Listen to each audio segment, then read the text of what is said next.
breaking news, one San Diego police officer dead, another in the hospital. I'm Jason Martinez. I'm Renee Nelson in for Virginia Cha.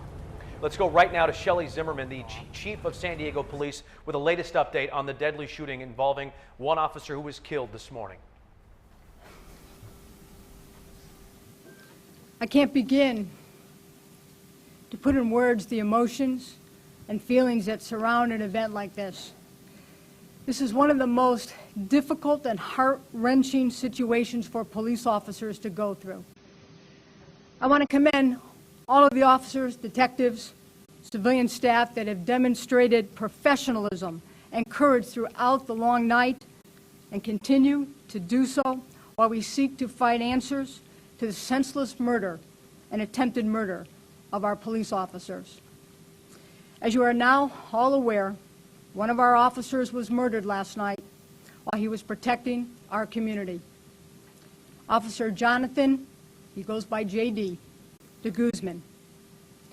JD is a 16-year veteran of our police department. More importantly, he is a loving husband and father of 2 young kids who are now grieving the loss of their dad and their husband. Our deepest condolences go out to JD's family, and we ask that you keep them in your thoughts and prayers in the days that lie ahead. Our second officer, who was a victim in last night's violent attack, is Officer Wade Irwin. Wade is a 9-year veteran of our police department. He is still in serious condition, but we are grateful to say he is expected to survive the attempt on his life. Please continue to keep his family also in your thoughts and prayers. Let me give you an update on what we know thus far. Keep in mind, this is a critical and ongoing investigation that is likely to last the next several days, and the information may change. Last night, just before 11 o'clock, our 2 uniformed officers who are assigned to our gang suppression team attempted to stop an individual at 3700 Acacia Grove Way. As a point of clarification, at this moment, we have not been able to determine if the stop was a vehicle stop or a pedestrian stop. We do not have any information that a suspect vehicle was involved. However, our investigation will determine with certainty the nature and circumstances surrounding the stop. We do have a Hispanic male adult in custody with a gunshot wound to his upper torso. He is in critical condition. His identity is not being released at this time pending notifications. We are still actively investigating the crime scene, including searching for any possible remaining suspects. We do have a house surrounded in the 4,000 block of Epsilon Street where a potential second suspect may be inside. We will provide periodic updates as further information becomes available regarding that particular location. I want to thank all the agencies that responded last night. There were numerous agencies that have offered their assistance in this investigation. I would also like to thank our numerous community members who have reached out to our department to show their support. Mayor Faulkner was unable to attend this press conference because he was out of town with his family. I have been on the phone with Mayor Faulkner several times to provide him with a full briefing of this tragedy, and he is currently on his way back to San Diego. I'm asking for your continued patience as we work through this tragic event. We are also asking for your thoughts and prayers and your support. I will now answer a few questions. Sometimes you have characterized this as a murder.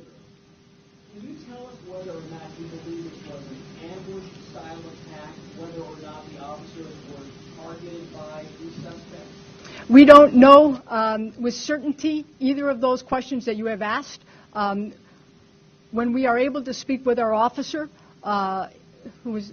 when we're able to speak with our officer who is going to survive, he is not awake. We'll be able to provide some more information, but we don't have that answer at this point.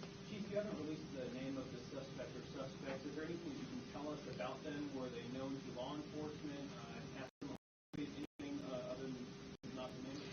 Just the information I've been able to. One suspect is a Hispanic male adult, and we are actively looking for a potential second suspect that's in that house right now.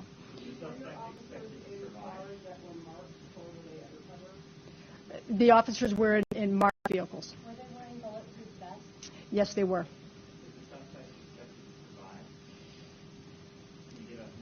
The information that I have at this point is that he is expected to survive. Were the officers wearing body cameras? Is there any video? The officers were wearing body cameras, and there is video evidence.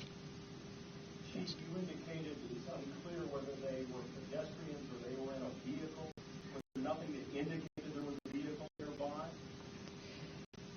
We have not been able to determine with certainty if the stop was a pedestrian stop or a vehicle stop. We have not been able to determine that. Chief, is the suspect in custody a member of a gang? The investigation will determine that question. Chief, sir, how long after the stop happened did the bullet shooting, It happened extremely quickly, very quickly. From the information that was put out that a stop was being made to that the officers called for emergency cover to when the other officers arrived on scene, we're talking very, very quickly. Seconds to a minute or so, very quickly. Have you found a weapon or been able to determine from witnesses or any other officers what type of weapon may have been used? We do have some ballistic evidence, and at this point, we are not releasing that information.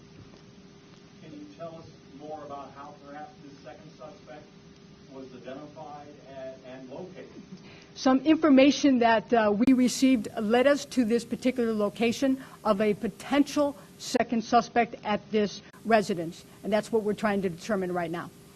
How was the first suspect located in the Officers arrived very quickly after the emergency call for cover came out. Officers set up a perimeter, the officers began actively looking for the suspect, and the suspect was located in the 1600 block of South 38th Street. Has the suspect that's in the house right now made any contact with officers, said anything to officers? I don't have that information at this point. Candidate for City Attorney Mara Elliott released a statement mentioning an innocent bystander caught in the crossfire. Can you confirm that? I don't have any information regarding that. Chief, can you talk about more about the unit, the roles that these officers play in the department? Our gang suppression team officers, as with all of our officers, professional civilian staff, we have a goal in mind, and our goal is to protect our citizens. And they go out every single night, and they put their lives on the line to make sure that our community is safe. And tragically, one of our officers was murdered last night, and a second officer, there was a attempt on his life last night. I heard that term elite gang unit. Is that a difference between regular gang unit? Is there something special about that? Our gang suppression team specifically works gang-type crimes, but all of our police officers, professional civilian staff, they are all elite. They go out every single day and put their lives on the line to protect our community. Chief, numbers show that assaults against officers in San Diego police officers have been up the past few years, especially going into 2015. The numbers were increasing. Can you talk about that at all? That is the statistic that we don't want going in that direction. And also just a couple days ago, a statistic came out that 78% increase of deaths of police officers due to that were shot in the line of duty, and something like more than 300% in ambush style. And that's just a tragic statistic of police officers that go out every single day, that wear our badge with pride, that we all took an oath to protect and serve all of our communities.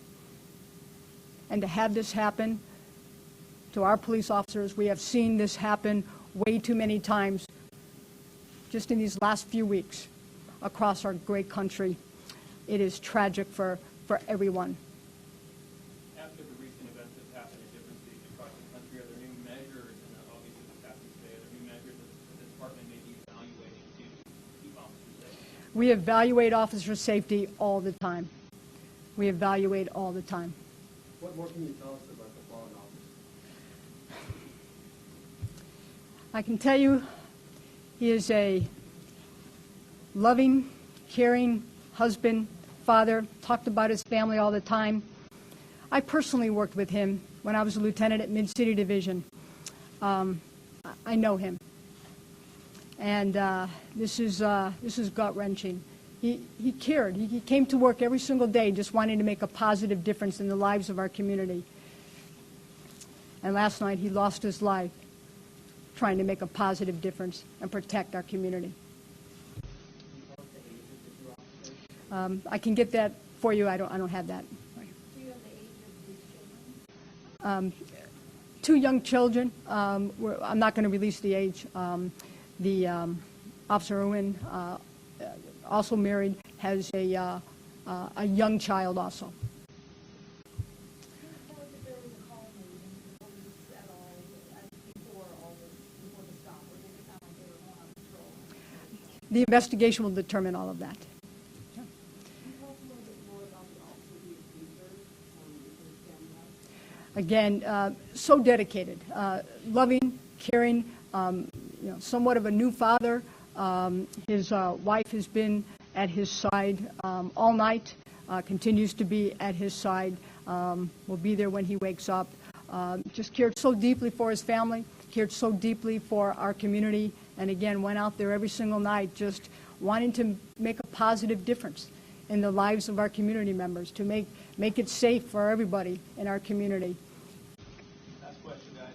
Last question. Can you update us on what the ongoing police action right now surrounding the home, what you know so far? As I said before, we had some information that led us to this house where a potential second suspect is, and we are trying to, at this point, determine if the suspect is still aside, and if so, to have that suspect come out and surrender.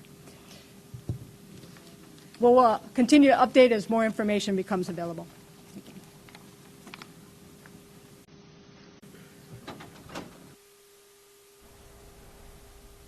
That is Police Chief Shelley Zimmerman there saying that these two officers were just trying to make a positive difference in this community. It is 16-year veteran Jonathan de Guzman, they called him JD, married with 2 children, died overnight from this shooting, and Wade Irwin, a 9-year veteran of the force who is not conscious but is expected to survive. They haven't been able to interview him yet to get the exact details of what happened around that stop at 11 o'clock last night.